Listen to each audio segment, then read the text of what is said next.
beberapa kali dapur yang mungkin saya sebagai penyedia atau mitra dari BGN yang pernah juga viral, tapi saya tidak mau mengklarifikasi itu. Tapi kenapa saya tadi waktu Adinda Yalis, Yalis menelpon saya ingin mempodcast, saya bersedia. Karena saya sudah berpikir bahwa yang viral hari ini itu adalah percakapan atau video yang diviralkan oleh seorang Adinda kepala desa, yaitu Rahman Yeni, kepala desa Sungai Tanang. Saya beranggapan dan berasumsi bahwa kebanyakan masyarakat nanti malah percaya terhadap apa yang disampaikan melalui medsos oleh Adinda kepala desa Sungai Tanang, yaitu saudara Yeni. Makanya saya bersedia untuk di podcast dan bertemu dengan kawan-kawan wartawan untuk mengklarifikasi dan bahkan nanti menjelaskan sedetail-detailnya apa persoalannya dan bagaimana kronologisnya. Jadi tadi Bung Yalis dalam pertanyaan awal mempertanyakan bagaimana sebenarnya kronologis daripada telepon-teleponan yang mengakibatkan atau menyebabkan viralnya. Bahkan ada yang menyebut saya arogan, ada juga yang menyampaikan saya mendikte terhadap pendistribusian dan pengolahan bahan dan segalanya di dapur. Nanti ada baiknya juga saat ini nanti saya akan jelaskan seterang-terangnya apa yang menjadi kewenangan mitra BGN. Bila perlu bagaimana cara mendaftarkan diri selaku mitra di BGN secara online.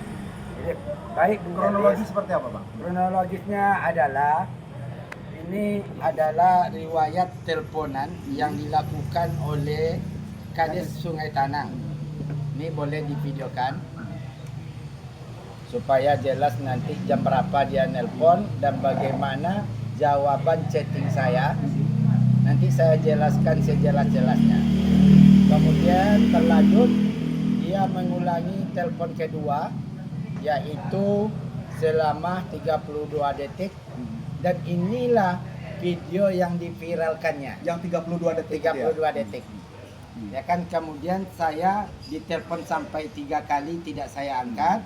Karena saya ada feeling ini ada sebuah rekayasa mungkin konspirasi ya, Bang, ya? Konspirasi dalam pemikiran saya, maka saya tidak angkat. Percakapan seperti apa sebenarnya? Jadi sesuai kronologis menurut riwayat yang ada di HP saya, pada jam 13.22 saya sedang melakukan acara. Selasa sore ya? Selasa siang.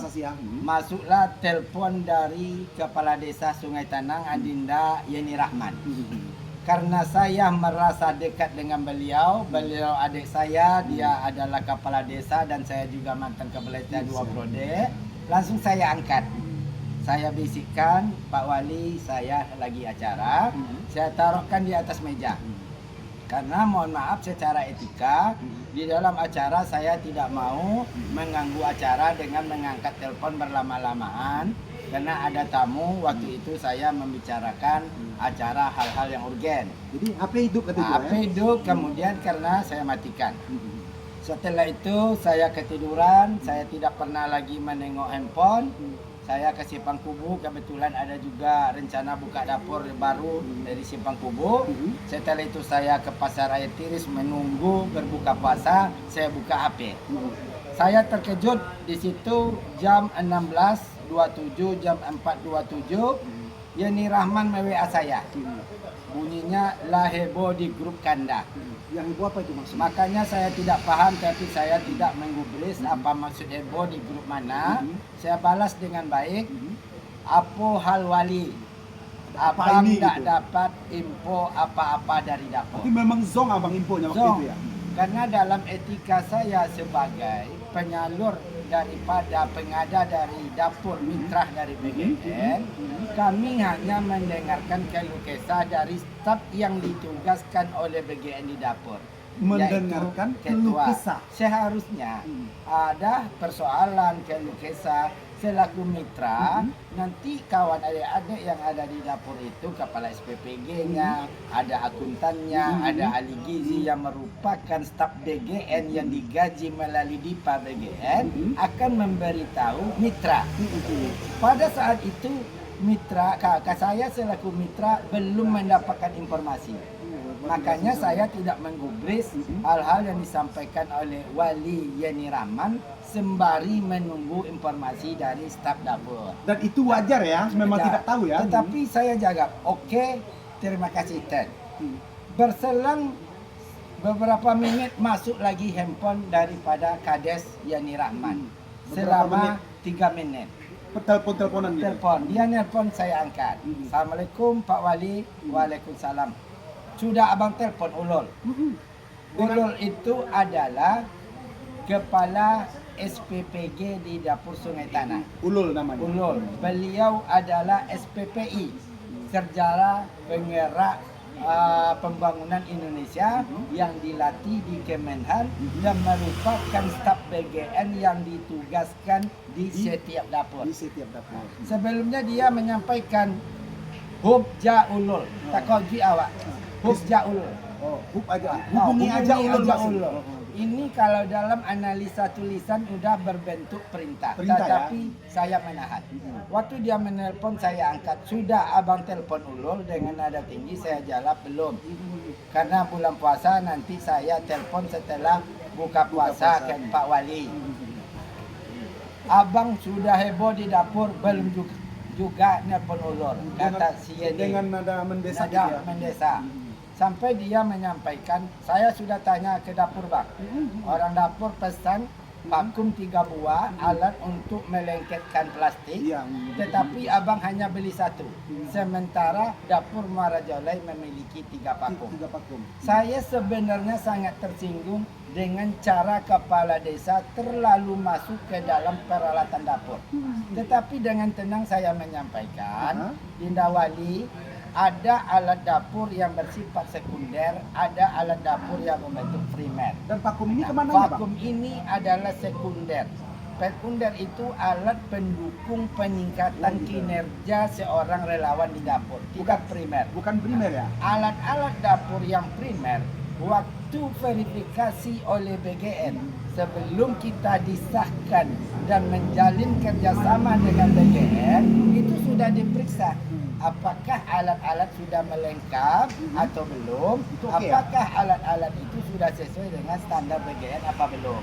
Nah, itu sudah dilakukan. Dan sudah resmi dari tetap resmi dan itu buktinya diterima, kami ya? telah diterima sebagai mitra BGN. Dan saya potong, dan yang ditanyakan oleh saudara Yeni Rahman ini, kebutuhan vakum itu adalah kebutuhan sekundernya, Bang, ya? Sekunder. Oke, saya memang tersinggung kenapa membandingkan dengan desa dapur yang ada di Muara Jalai. Desa Tapi tetangganya. saya menahan diri. Terus dia melanjutkan, kalau tidak beginilah Bang Anas, mari kita duduk bersama.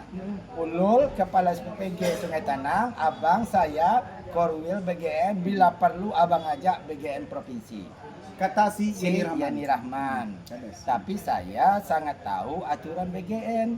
Saya ini adalah Dewan Bidang Pejabat Daerah. Dan saya posisi di BGN hanya sebagai mitra. Struktur BGN saya sangat paham. Dan saya membiasakan diri untuk berlaku proporsionalisme dalam menjalankan usaha. Termasuk dalam kegiatan makan bergizi ini. Dan saya sampaikan kepada Pak Kades, Ulul itu tidak bisa saya intervensi selaku kepala SPPG dapur. Beliau itu adalah staf BGN yang ditunjuk oleh BGN, yang digaji melalui DIPA BGN, demikian juga akuntansi dan ahli gizi. Ininya abang sebagai mitra tidak boleh ya? Dinda, kami tidak boleh untuk memilih akuntansi dan memilih ahli gizi. Bukan wewenang mitra ya? Adalah wewenang daripada kepala SPPG, Oh, gitu ya, Bang? bukan kewenangan mitra. Dan itu sudah ada regulasinya. Ada Ya? regulasi dan aturan juknis di BGN. Siap. Sebagai orang yang ingin aturan itu selalu dikedepankan, saya sampaikan kepada Pak Wali, urusan ulul saya tidak berani intervensi, apalagi korwil, apalagi karet, apalagi KPPG. Kalau Pak Wali mau duduk, silakan. Nanti kita komunikasikan dengan ulul lah yang mengkomunikasikan ke karet, ke korwil dan KPPG. Dan Kalau ulul yang mereka bersedia, kita duduk dan kita tidak bisa masuk ke dalam wilayah struktur BGN. Oh, seperti itu. Mungkin Pak Kades ini tidak senang mendengar jawaban dari abang, langsung dia menyampaikan, kalau begitu bang, saya ajak masyarakat ke dapur, saya demo dapur, nanti dapur abang rusak. Disitulah Mendengar abang jawaban abang mendengar jawaban, ini sudah tidak betul, ini sudah tidak jelas, dan kepala desa dengan kewenangannya tidak ada di dapur, malah ingin mengancam, mengajak masyarakat untuk demo. Nah, ada itu bang buktinya. Nah, buktinya itu ada saksi mendengar Ada dua dua orang. orang, ya. Nah, mengingat barang sini sudah lain analisa abang dan feeling, abang ambil handphone, baru setelah itu abang rekam dan rekamannya ada sama ya? abang. Abang sudah jelaskan ke Pak Wali bahwasannya kewenangan BGN kami tidak bisa masuk, dia mau mengajak masyarakat demo.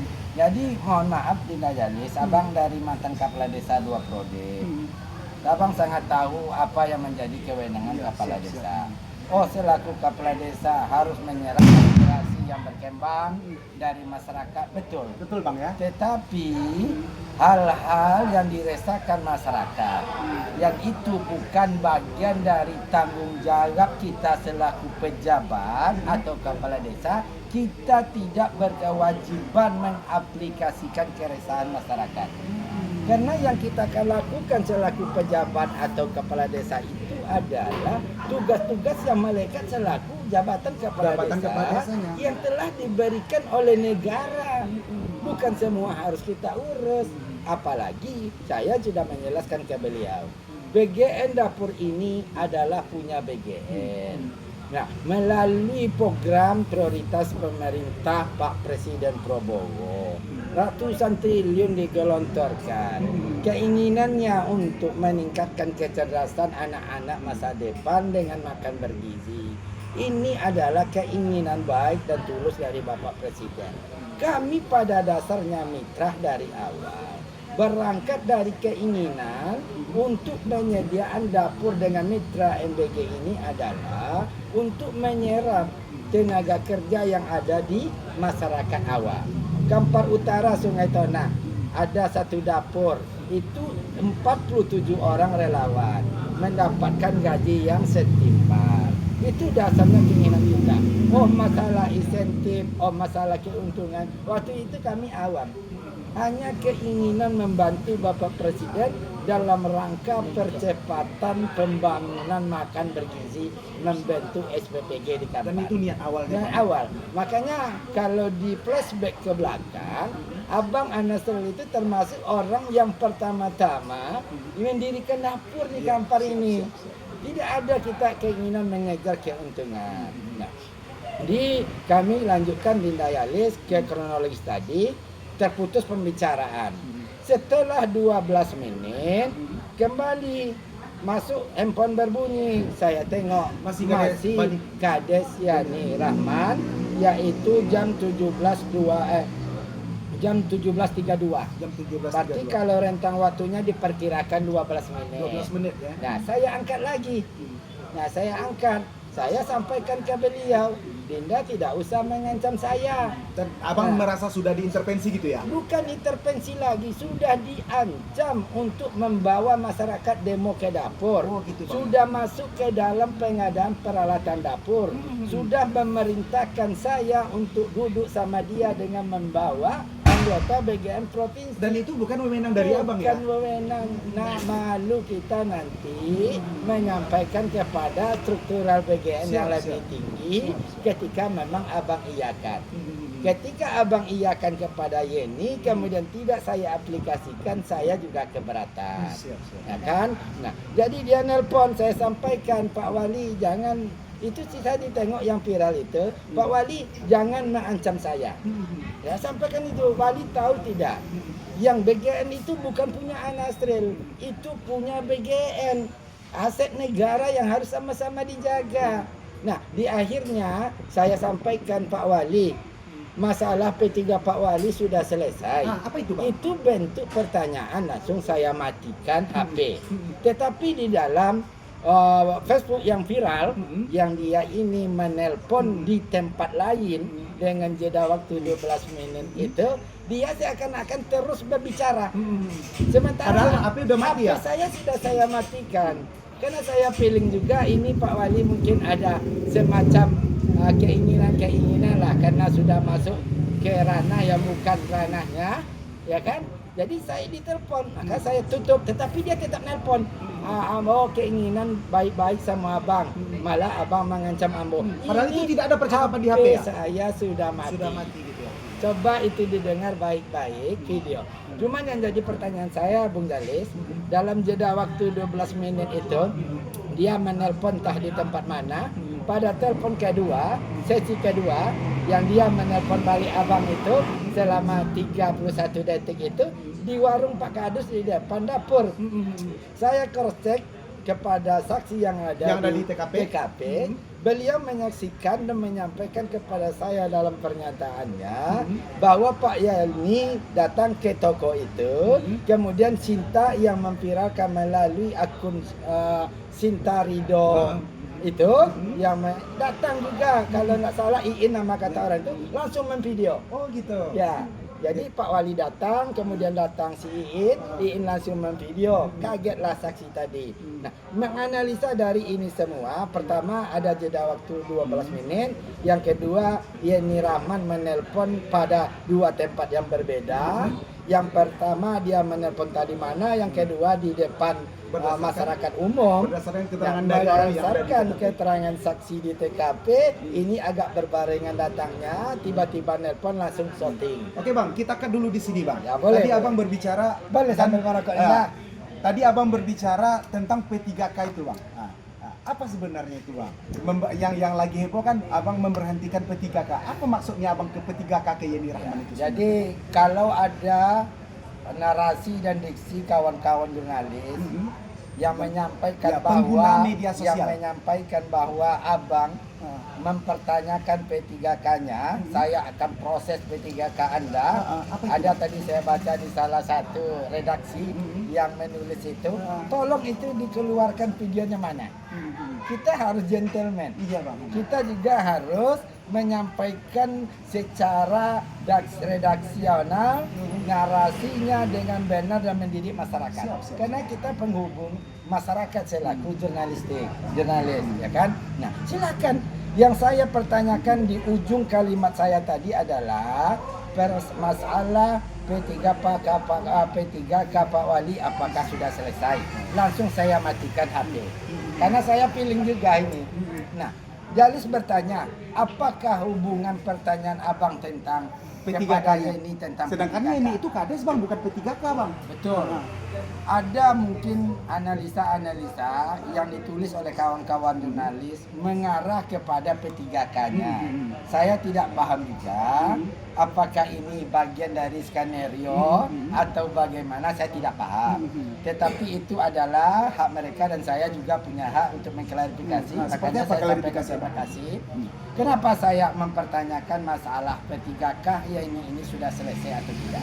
Apa sebenarnya Bang? Yang saya kaitkan dengan P3K itu karena pada satu hari saya mendengar heboh pemberitaan tentang Kades Yani Rahman yang lulus P3K, Oh, iya. kemudian mempersiapkan diri untuk melakukan uji seleksi calon P3K. Oh gitu Bang ya? Ya, nah sementara dia adalah seorang Kades. Kades itu di dalam etika pejabat publik tidak boleh seorang pejabat publik rangkap jabatan dengan jabatan lain. Oh, Jabatan ketika dia menghonor ya? Ya, kalau jabatan lain. Apakah Apapun itu namanya. honorer, apakah itu PNS atau yang lain. Oh, ada nanti alasan dari Ketua Tagana Kabupaten, saya baca di media.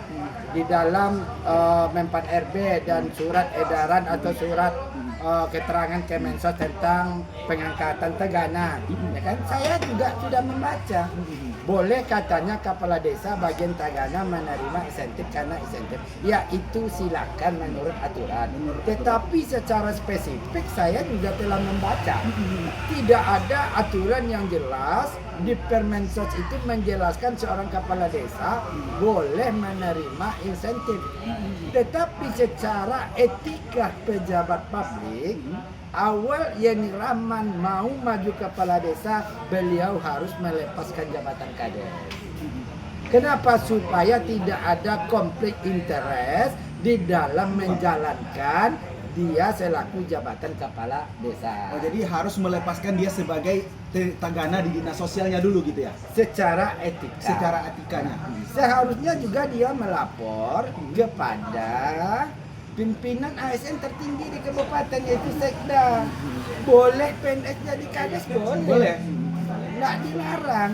Tetapi ketentuannya adalah kepala desa yang menjabat PNS, TNI, Polri, dan BUMD, BUMN ini tidak menerima 2 upah honorer dari pemerintah. Dari pendapatan daerah gitu. Pendapatan daerah, bukan pendapat dari pemerintah. Dari pemerintah gitu. Jadi kita harus hanya mendapatkan satu. Satu ya. Kalau kades Yeni saja. Rahman itu di dalam pemberitaan masalah P3K saya baca mendapatkan 300.000 per bulan ya? per bulan dari Pemda Kampar Sebagai honorer di dinas sosial. sebagai insentif atau honorer, saya juga tidak paham, tetapi itu beralokasikan di APBD Kampar. Sementara honor dia melalui APBD Kabupaten Kampar juga melalui APBD. Secara etika sebenarnya beliau. Dan Jadi itu yang keinginan abang saya itu mempertanyakan itu. Bukan abang memberhentikan P3K Oh, gitu ya? saya tidak masuk ke ranah Siap, itu. siap. Itu ranah eksekutif Bung Yalis. Nah, saya itu berkeinginan Bung Yalis, pemerintah kita ke depannya selektif. Ya kan? Oh, apakah Yeni kemarin selaku kepala desa dibenarkan secara aturan merangkap jabatan selaku kades dan masuk seleksi P3K? Saya baca dimediasi kok. Dimediasi oleh Kadis Sosial melalui KB Ketua Tagana Kabupaten Kampar. Kalau kita baca Halorio kalau tidak salah itu ada mediasi dan besoknya Yani Rahman mundur, berarti ada hal-hal yang dilanggar. Kalau tidak ada yang dilanggar secara aturan, tidak ada mediasi. Tinggal saja Ketua Tagana Kampar, Kadis Sosial menyampaikan secara aturan boleh. Itu saja, karena kita di dalam aturan itu harus menegakkan aturan dan tidak boleh tebang pilih. Ini akan membatasi hak-hak azazi seseorang, Dan itu termasuk sebenarnya, Yeni Rahman. Dan itu sebenarnya poin yang ditanyakan Jadi itu ya? kalau hari ini menyampaikan Yeni Rahman itu sudah selesai, ya kan? Kembali nanti saya mendorong melalui pemerintah Kampar. Apakah benar Yeni Rahman ini menerima insentif dari kabupaten selama ini? Oh, itu yang apa? Kalau tidak menerima, kemana alokasi yang dianggarkan ini untuk Yani Rahman selaku pembina Tagana Kabupaten Kecamatan Kampar Utara? Itu sebenarnya poinnya, Apakah Bang, ya? ada uang ini cair dari kas daerah, tetapi Yani tidak menerima, diambil oleh seseorang, pas tiba-tiba nanti seleksi P3K, Yani masuk. Nah, dan ini keinginan Yeni itu nampak sekali bahwa ketika dia lolos calon P3K dia mempersiapkan diri untuk seleksi P3K. Tidak ada kejujuran seorang pejabat kepala desa. Nah itulah sebenarnya keinginan abang bertanya apakah masalah P3K Dinda sudah selesai. Saya tidak mengancam, tapi nanya ini kita dorong. Kita kan punya rekam jejak digital. Ada pemberitakan Adi Andinda ini. Nah, itu pertanyaan yang mesti juga kita sama-sama. Apakah Yeni Rahman menerima? Kalau tidak menerima, siapa yang menerima? Oh, ini dibenarkan aturannya, baca Permensos. Ya kan? Jadi, Bang, kenapa harus dimediasi dia? Kenapa dia dimediasi untuk mundur? Jelaskan, biarkan saja dia selaku P3K dan kepala desa sekalian. Itu sebenarnya yang Sebenarnya ditanyakan. kalau memang apa yang disampaikan oleh Ketua Tagana Kampar, Menpan RP memperbolehkan. Kalau seandainya Ketua Tagana Kampar mengatakan itu hanya berbagi insentif bukan honorium, ya kan? Kenapa harus dimediasi? Kita kan ada hak-hak pribadi untuk menjadi seorang pejabat, ada rangkap jabatan. Kalau seandainya aturan membolehkan, nggak perlu dimediasi. Inilah dasar abang mempertanyakan itu ya, dan dipelintir oleh undang-undang. Dipelintirkan oleh beberapa media. Saya kaitkan pertanyaan saya dengan persoalan dapur ini dengan telepon Pak Yeni ini. Karena saya sudah memandang Yeni ini luar biasa jagonya. Bisa dia kepala desa, bisa juga honorer. Bahkan dia lulus P3K, mempersiapkan berkas-berkas untuk seleksi P3K. Berarti dia seorang kepala desa yang jago. Makanya dia mengancam mau demo dapur ini. Saya anggap ini sebuah gerakan yang cerdas dari seorang Yeni. Karena dari latar belakang dia memang dia anaknya cerdas kok. Bisa memainkan dua honor. Ya kan, terpaksa dimediasi oleh pemerintah daerah. Makanya nanti Dinda, Kabupaten Kampar melalui Sekda nanti, coba ini ke depannya itu ditengok kembali siapa yang menerima honor itu, ya kan? Nah ini harus dikembalikan. Kalau memang menyalahi aturan, kalau boleh secara aturan salah besar Ketua Tagana Kampar melalui mediasi yang dilakukan oleh Pak Kadis Sosial waktu itu bahwa Yani Rahman ini tidak salah dalam menjabat kepala desa. Mana aturannya? Kenapa di mediasi? Biarkan saja dia seleksi P3K sembari juga menjadi pejabat kades. Di mediasi itu ada sesuatu loh. Ini kita dorong nanti ke depannya. Karena ini anak ini cerdas. Inilah saya pertanyakan, saya kaitkan dengan dia menelpon saya, menelpon alat dapur, mau jumpa dengan orang BGN provinsi. Dan sebenarnya itu bukan dari wewenang abang sebagai mitra. Ya, betul. Oke bang, sekarang kan abang udah merasa dipelintirkan di media sosial gitu. Apa langkah yang abang lakukan untuk ini? Maksudnya, Ya, langkah dalam arti kata kalau ada pelanggaran undang-undang ITE, langkah pelanggaran pidana yang dibuat oleh pengguna media sosial, apa langkahnya? Oh, berarti masuk Bung Yalis, apakah akan ada upaya hukum? Upaya hukum gitu. Kalau yang ada yang akan merugikan abang lakukan ketika secara pidana waliannya ini telah melanggar undang-undang. Jika ada pidana. pelanggaran gitu, dan juga pengguna media sosial lainnya gitu bang. Saya dari dulunya, walaupun dia agak jauh dari saya menghargai dia sebagai biner saya di kepala desa. Saya sangat menghormati kepala desa. Tapi kalau kepala desa merasa saya tidak menghormatinya, sungguh itu bukan tuntutan aturan. Karena jadi apakah saya akan menjalankan upaya hukum seperti Bung Yalis pertanyakan tadi? Untuk saat ini saya kedepannya akan berkonsultasi dulu dengan orang yang mengetahui hukum. Apakah sebaran video ini memang ada keinginan beliau untuk menghancurkan saya secara politis, ataukah ada unsur-unsur pidana, termasuk juga berkeinginan untuk menggerakkan masyarakat demo ke dapur. Nah ini nanti orang hukum lah yang akan menganalisa. Dan poinnya abang akan konsultasi dulu. Saya gitu ya? konsultasi. Kalau seandainya nanti ada langkah-langkah hukum yang dilanggar oleh wali Yani, dan saya secara jujur menyampaikan kepada Dinda, ini sudah 2 kali viral saya. Saya sangat tertekan ini dilakukan oleh seseorang yang memang benar-benar cerdas, seorang kepala desa. Handphone saya sudah mati, masih juga dia berbicara bahwa saya diancam. Jeda waktu 12 menit tadi datang ke warung masyarakat Pak Kadus di depan ini, langsung menelpon, dan yang memviralkan kalau tidak salah akunnya Sinta Ridho tadi itu juga bersamaan datangnya. Dan ini saya dapatkan informasi dari orang yang ada di TKP sebagai saksi.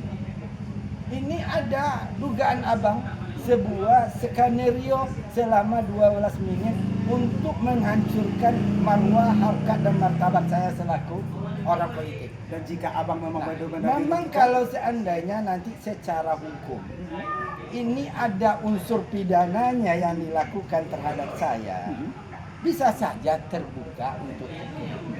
Tapi perlu juga kajian-kajian, perlu juga nanti pendalaman-pendalaman.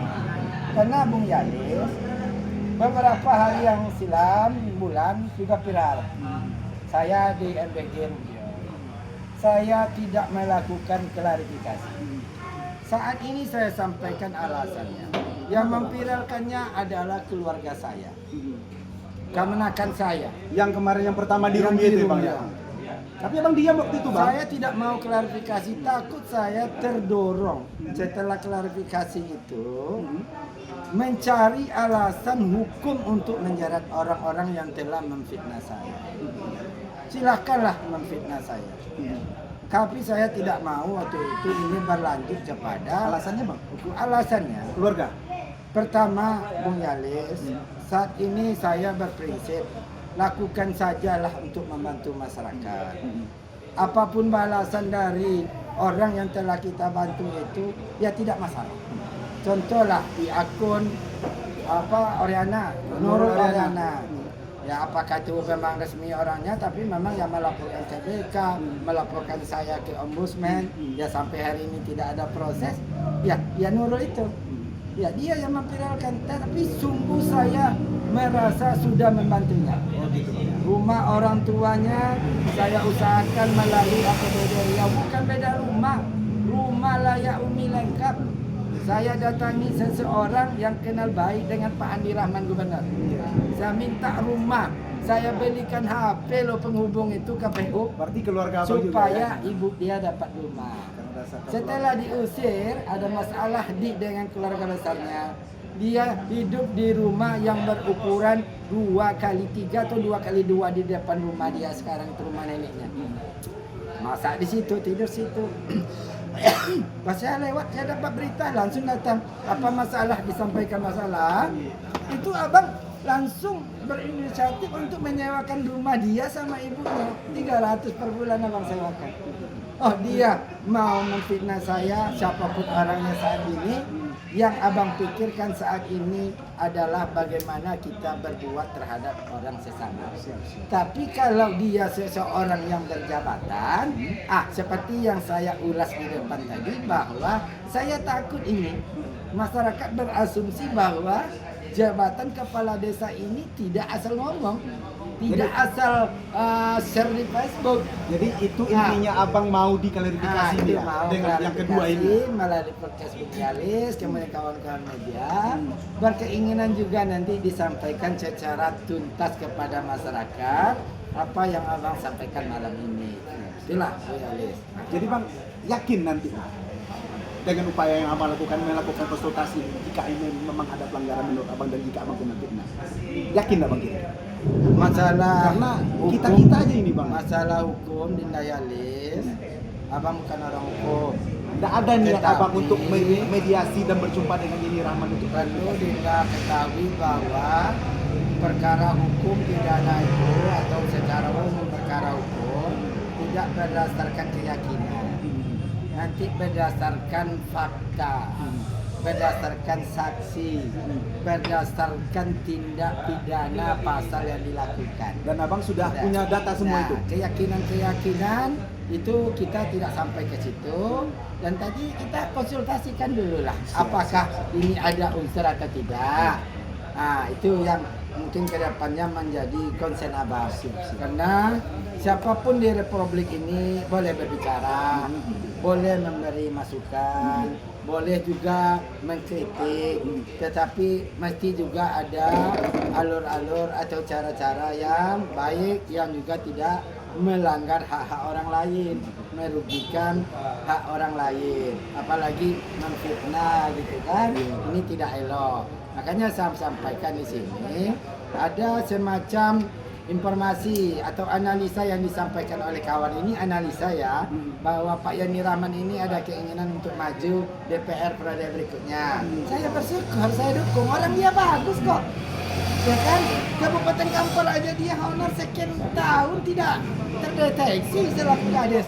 Kan hebat ini, anak ini. Nah, jadi silakan nanti maju, tetapi prinsip abang 2 kali kepala desa, 2 periode, 2 kali saya alhamdulillah mendapat amanah selaku DPR, tidak pernah menginjak kepala seseorang, menjelekkan seseorang untuk duduk di DPR dan kepala desa. Kita hanya melalui proses demokrasi secara sehat. Carilah, nggak pernah